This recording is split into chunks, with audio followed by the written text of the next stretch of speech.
Welcome to the Practically Fertile podcast. I'm Adrienne Wei, Doctor of Acupuncture and Chinese Medicine, functional medicine practitioner, and functional nutritionist. I specialize in using an evidence-based method, blending principles of East Asian medicine and modern functional medicine to help women optimize fertility and get pregnant. I believe in a world where every woman who wants to be a mother becomes one. If you're tired of being told that you're infertile and you want to take the right steps to get pregnant naturally and quickly, this podcast is for you. It seems like forever ago when I was diagnosed with PCOS. At the time, my doctor told me that very little was known about the condition, and he didn't know if I could get pregnant in the future. And he told me to just take some birth control pills, make it go away, and just wait and see what happens because he didn't know what to do to help me. So I definitely had cysts on my ovaries at the time and also facial hair. Till now, to be honest with you, I'm still struggling with facial hair right above my chin and also right above my lip. It's super annoying. But I was lucky enough that when I was diagnosed, I was actually in acupuncture school. So I was able to get it under control with acupuncture and herbs. I was able to regulate my period, never 28 days, but I was finally getting a period on a regular basis, like every 38 to 40 days. And then when I met my husband, we both got acupuncture 6 months prior to trying to conceive. So when we did actually try to conceive, we didn't have a lot of problems. So my story is a little bit different because I had my struggles before even thinking about having kids. I knew that I had problems because I never took the birth control pill. I do think that birth control pills can mask over symptoms of PCOS, which might be why a lot of people are shocked to hear that they have PCOS after getting off the pill. But there was so little information about PCOS when I was diagnosed, and now we know so much more. We have more information, more research data, and we understand this condition better and have better treatment options. So here's a fun fact about PCOS. It's actually not a new condition. Doctors Stein and Leventhal first described this condition in 1935. So it's been around since 1935. It's important to note that nowadays, it's estimated PCOS affects as many as 20% of women of reproductive age globally. It's one of the most common ovulatory disorders that cause infertility, but it's also important to know that many women are still being undiagnosed or misdiagnosed. One of the reasons for this increased prevalence is because of the updates to the diagnostic criteria called the Rotterdam criteria. Based on the Rotterdam criteria, a woman needs to have 2 out of the 3 characteristics of PCOS to be diagnosed. So these 3 characteristics are hyperandrogenism, which is an increased amount of male hormones, irregular or lack of ovulation. This is characterized by cycles longer than 35 days or less than 8 cycles per year. And also the third is polycystic ovaries with more than 20 small follicles on each ovary. This classification method means that there could be different types of PCOS. Prior to this, the National Institute of Health guideline was used, which only included the hyperandrogenism and irregular or lack of ovulation. So the Rotterdam criteria was expanded based on that. So now the international medical community recognizes 4 types of PCOS. Type 1, which is someone who has all 3 of the symptoms, the hyperandrogenism, ovulation disorder, and polycystic ovaries. This would be what we know to be the classic type of PCOS.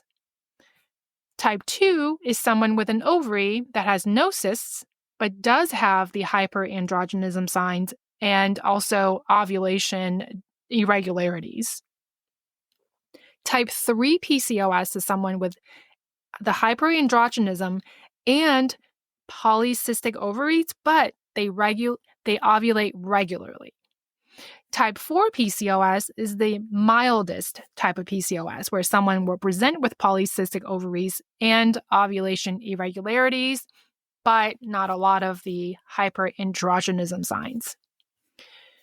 I've seen over the years many different types of interpretation on these 4 types. From functional medicine perspectives, such as adrenal type, inflammation type, insulin resistance type. I'm not knocking on these typing systems at all. I want to share my perspective on this and talk about if it really matters which type of PCOS you have based on recent evidence. Studies have found that regardless of the type, body weight, and hormone panels, the majority of women with PCOS have underlying insulin resistance. In one study, in a group of women who had PCOS but normal weight, 83.3% were found to have insulin resistance. And in the overweight group, 91% of the women had insulin resistance. So there's not a lot of difference between the women in the women with a normal weight versus women who were overweight. And just for clarification, this is not to say that you have to have PCOS to be insulin resistant. In fact, you can have insulin resistance without having PCOS. Anyone can become insulin resistant at any time. But more on this in just a little bit. Insulin resistance, I'm going to start referring to it as IR.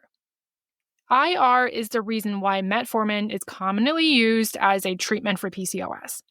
I think it's being prescribed way too much and way too often.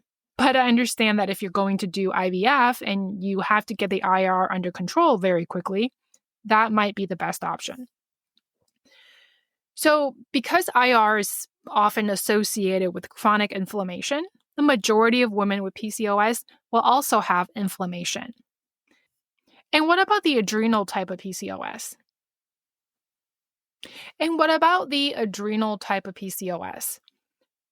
I just think that anyone with PCOS or without PCOS, the adrenals are going to be involved because stress is something that all of us experience on a daily basis. The adrenal glands are hyperactive and they're overworked. And similarly in Chinese medicine, even if your archetype isn't water and kidney deficiency isn't your main pattern, the kidneys are still working in the background and are still a huge part of overall fertility potential. So I think adrenals are involved in every single case of fertility. So does it matter which one of these types of PCOS you have as far as management of the symptoms and improving your chances of getting pregnant? Not really. What we do know for sure is that insulin resistance and inflammation are the 2 common issues that all women with PCOS have to deal with. Managing the IR and inflammation is the key to overcoming PCOS. So before we get into the details about how IR and inflammation specifically affect PCOS, I want to share something very interesting about the origin of PCOS, because it's still a mystery exactly how someone develops PCOS. We know that genetics is a big component, and epigenetics. And the latest research estimates that up to 70% of women with PCOS have some type of gut dysbiosis.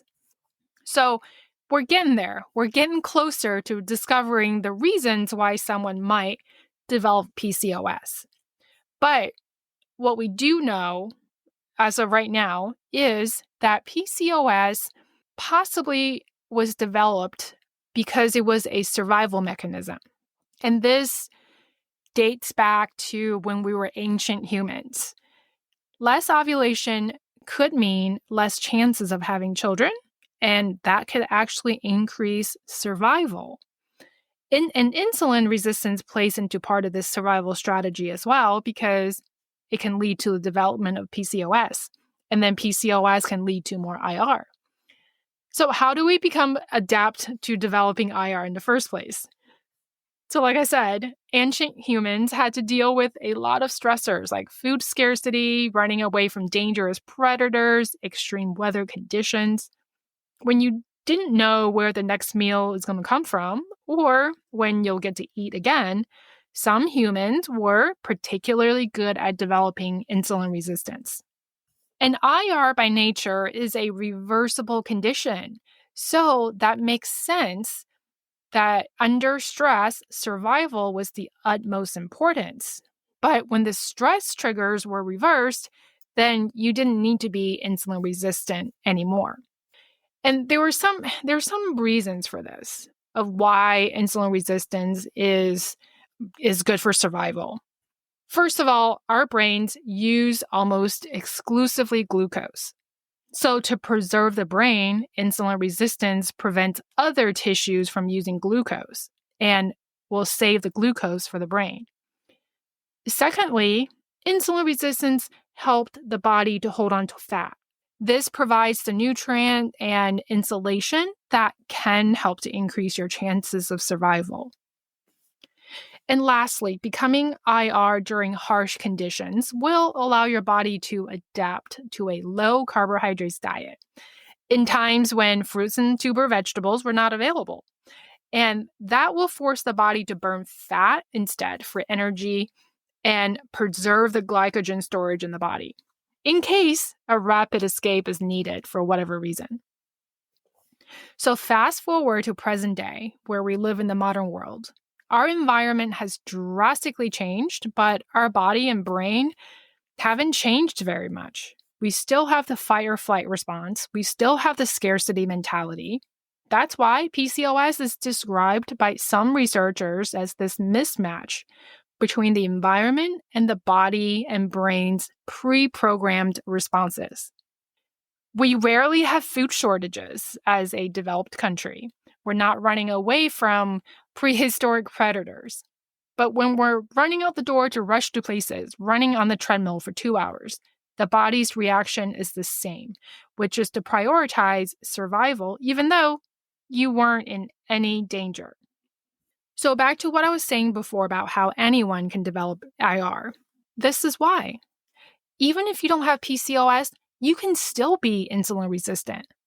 In fact, 20% of women in a trial who didn't have PCOS were found to have IR. So more on IR for women without PCOS in another episode, but let's get back to PCOS, okay? Insulin resistance can lead to an increase in male hormones because insulin actually is part of the process of making testosterone, and that can lead to facial hair, oily skin, multiple cysts from forming on the ovaries that will prevent ovulation, and it can cause inflammation, weight gain, many other health problems. In a nutshell, how IR produces inflammation is by affecting the gut microbiome. It causes a reduction in the number of good bacteria, specifically Bifidobacterium and Lactobacillus, and causes an increased number of bad bacteria. So this imbalance leads to leaky gut, where the intestinal lining thins to a point where toxins can literally leak into the bloodstream. Toxins like lipopolysaccharides. You can actually find out if you have gut dysbiosis through the GI map test. It's a stool test. I run it all the time, and we can actually gather a lot of interesting information, including bacterial imbalance, parasites, H. pylori, things like that. So I do think GI map is a really good tool to use if you're just not sure if your gut microbiome is balanced or imbalanced. So how do we fix insulin resistance and inflammation for PCOS? The first line of defense is diet and lifestyle changes.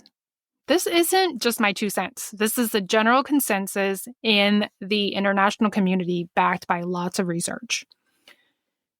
What has made a lot of sense to me in treating PCOS the last few years is to categorize each patient with PCOS regardless of the Rotterdam type and group them into either lean or overweight. And I realize this is hard to talk about because weight is a sensitive topic. I'm not trying to shame anyone, but weight does affect your treatment because the diet plan is different for those that need to lose weight and those that don't. Insulin resistance tends to cause your body to hold on to visceral fat, which is the bad fat. And that is the type of fat that leads to more insulin resistance and other metabolic dysfunctions. So even a weight loss of 5 to 10% can dramatically improve your chances of getting pregnant because it improves the insulin resistance and lowers the testosterone levels. And that will help to promote ovulation and increase fertility. But lean PCOS is not immune to this. Lean PCOS women also have a high percentage of visceral fat compared to subcutaneous fat, even though they're not overweight and their BMI is normal. I mean, have you ever had a friend who was very thin but always had a larger than normal belly? That is most likely caused by IR. And here's something you might not have realized. A hidden sign of IR is high LDL cholesterol. I see this very often. My patient tells me that they have a very healthy diet, but the LDL is abnormally high. If this is you, I would suspect insulin resistance. What about from a Chinese medicine perspective? What is the TCM viewpoint on PCOS? Everything we've just learned, cystic ovaries, long cycles, delayed ovulation, insulin resistance, not able to lose weight, these are most commonly associated with the wood and earth archetypes. Not to say that you can't be another archetype and have PCOS, but these are the two most commonly seen archetypes. And it makes a lot of sense. Wood archetypes are prone to experiencing chi stagnation. So imagine around ovulation when the flow of this vital energy is stuck. That can cause the follicles to grow much, much more slowly and might even prevent the follicle from growing past a certain size. Chi stagnation can also prevent it from rupturing. That leads to lots of cysts forming on the ovaries. The wood archetypes typically have the lean type of PCOS. With the earth archetypes, the problem isn't chi stagnation, it's chi deficiency. Earth archetypes will experience lots of digestive issues. They're the ones that will have more pronounced symptoms of insulin resistance. They'll most likely be more overweight compared to the wood archetypes. If there are cysts on the ovaries and you're an earth archetype, it's most likely caused by accumulation of phlegm and mucus. Spleen qi deficiency leads to a sluggish metabolism, which in Chinese medicine terms causes your body to process what it can into useful energy, and the rest just turns into some type of slush that eventually becomes phlegm-like in consistency. And phlegm accumulation doesn't just cause cysts to form on the ovaries. It's responsible for all sorts of cysts, fibroids, polyps that are found in the uterus, and other nodules that are found elsewhere in the body are also caused by phlegm accumulation. All right, so let's talk about nutritional approaches for lean and overweight PCOS.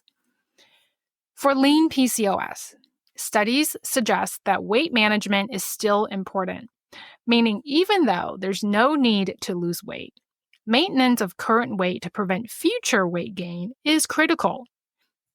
And that doesn't mean what you eat doesn't matter. The quality and quantity still matters. We want to prioritize lean protein, fruits, and vegetables, and healthy fats, and minimize inflammation-producing foods like processed foods, snacks, fast food, and sugary drinks. Even if you're the lucky few that can eat whatever they want and never gain a pound, this is still very important for you to follow. The type of fat that you consume is important, so let me just talk about that for a minute. Saturated fat is a contributing factor to IR, but you shouldn't be afraid of quality protein like grass-fed beef or grass-fed butter or clarified butter like ghee. These types of foods, although they contain saturated fat, the majority is stearic acid, which does not raise your LDL. They can actually even help to raise HDL, which is actually good for your cardiovascular health. So eating grass-fed is not the same as eating industrialized, mass-produced, grain-fed beef. I know that red meat gets a lot of bad rep, so I just want to make sure that you know that. For overweight PCOS, weight loss is the top priority. This doesn't mean you exercise until you can't walk anymore and only eat an apple and a salad each day. This will likely cause your body to become more insulin resistant and accumulate more fat. But calorie restrictions might be necessary, or sometimes it could be that you're not eating enough. I do want to make sure that regardless of whether you need to lose weight or maintain your weight, first thing to do is to figure out how many calories a day is needed to accomplish your goal. There are many calorie calculators out there, and the amount required should be different depending on your age, current weight, height, and activity level. Similar to lean PCOS, protein, protein, protein. Protein is one of the most important macronutrients. Protein stabilizes blood sugar, it reduces the insulin spike, and also provide amino acids that are needed for proper hormone production and balance. So I would like to recommend everyone to skip the high-carb breakfast items like cereal, oatmeal, fruit, or smoothies, and instead go for eggs, sausage, protein, pancakes, and things like that. This way, you're starting the day off with lots of protein and fat. You're less likely going to be famished at lunchtime, and you're less likely going to grab whatever you can, and you'll be less likely to have that afternoon slump, and you'll have more energy throughout the day, more steady energy throughout the day. There are two other nutrients I want to mention for PCOS that you need to make sure that you're getting enough, and those are vitamin D and omega-3 fish oil. Deficient vitamin D has been associated with several features of PCOS, like hair growth, IR, cardiovascular disease risk, and infertility. And since we're all staying indoors more often now and we're using sunscreen more than ever, we're making less vitamin D from the sun. So if you're deficient in vitamin D, definitely supplement. Omega-3 fish oil is another favorite of mine. I love that supplement. Not to be confused with DHA, which is only one component of omega-3. Omega-3 has DHA and EPA. So you need to be taking the full omega-3. Omega-3 reduces the inflammation by balancing the omega-3 and omega-6 ratio. And it also has been shown to help balance the estrogen and progesterone and promote ovulation for PCOS. Let me switch gears for 1 second. When it comes to using Chinese medicine for these two types of PCOS, the wood and the earth archetypes would benefit from different types of foods. The earth archetype's digestion is likely weaker, therefore foods that are bland and easy to digest would be best.